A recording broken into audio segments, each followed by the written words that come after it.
मुंबईतल्या वरळीतल्या hit and run प्रकरणात नवी माहिती समोर येते। अपघातापूर्वी अटकेत असलेल्या मिहिर शाह यानं जास्त मद्यपान केल्याचं समोर आलं आणि इतकंच नाही तर 24 वर्षांऐवजी 27 वर्ष वय असल्याचं खोटं सांगून त्यानं बारमध्ये मद्यपान केल्याचं समोर आलंय। या प्रकरणी मिहिरच्या चालकाला 14 दिवसांची न्यायालयीन कोठडी सुद्धा सुनावण्यात आली आहे। वरळीतील हिट अँड रन प्रकरणामुळे मुंबई हादरली आहे। रविवारी पहाटे मिहिर शाह या तरुणानं BMW गाडीनं दुचाकीवर जाणाऱ्या दाम्पत्याला धडक दिली। त्यात 45 वर्षाच्या कानेरी नाखवा यांचा मृत्यू झाला। तब्बल 60 तासानंतर आरोपी मिहिर शाहसह त्याला लपवण्यासाठी प्रयत्न करणाऱ्या 12 जणांना पोलिसांनी अटक केली। मिहिर शाहला कोर्टात हजर केल्यानंतर त्याला 16 तारखेपर्यंत पोलीस कोठडी सुनावण्यात आली आहे। मात्र या प्रकरणात सुरू असलेल्या चौकशीत नवनवीन माहिती आता समोर येऊ लागली आहे। जुहूच्या ग्लोबल तपस बारमध्ये मिहिर शाहनं मद्यपान केल्याचं समोर आलंय।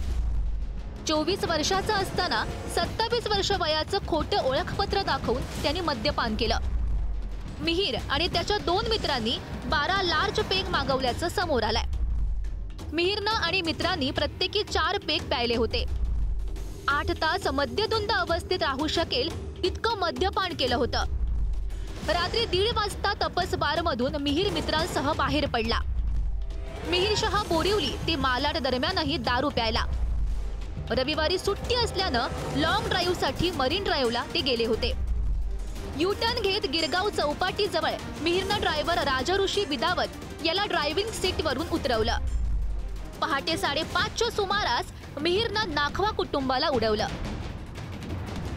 अटक केल्यानंतर आपणच गाडी चालवत असल्यानं मिहिर शाहनं मान्य केलं असलं तरी मद्यपान केलं नसल्याचं तो सांगत होता। मात्र हिट अँड रन प्रकरणातील आरोपींची समोरासमोर केलेली चौकशी आणि पुन्हा अपघाताचं रिक्रिएशन केल्यानंतर आरोपींनी त्यांची चूक मान्य केल्याचं सांगण्यात येत आहे।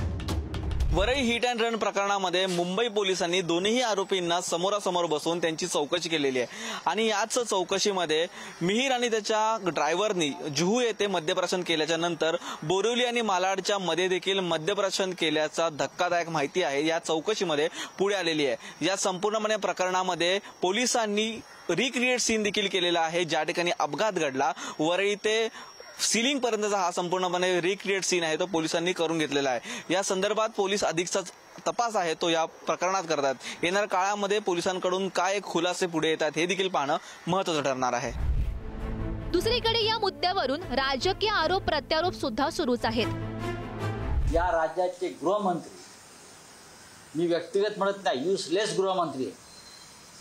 आतापर्यंत इतकी मोठी दुर्घटना मुंबईच्या रस्त्यावर घडली, गृहमंत्र्याकडून साधं निवेदन आहे, साधी संवेदना नाहीये।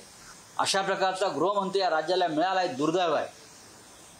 गृहमंत्री कोणत्या दबावाखाली आहे का गृहमंत्री म्हणून स्वतःची काय जबाबदारी आणि कर्तव्य ते पार पाडतात की नाहीत?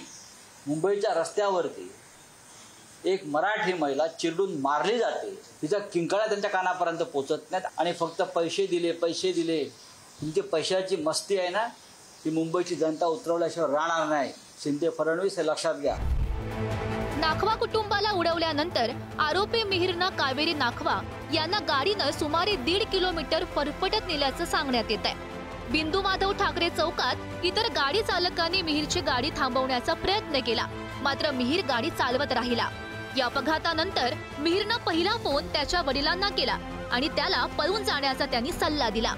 ड्रायव्हर आणि कार बांद्याच्या कलानगर भागात सोडण्यापूर्वी त्यानं नंबर प्लेटही काढली। त्यानंतर रिक्षानं तो गोरेगावला गर्लफ्रेंडकडे गेला। या काळात त्यानं गर्लफ्रेंडला 40 वेळा फोन केल्याचं चौकशीतून समोर आलंय। तिथून पळून गेल्यानंतर मिहिरनं ओळख लपवण्यासाठी केस आणि दाढी कापल्याचंही समोर आलंय।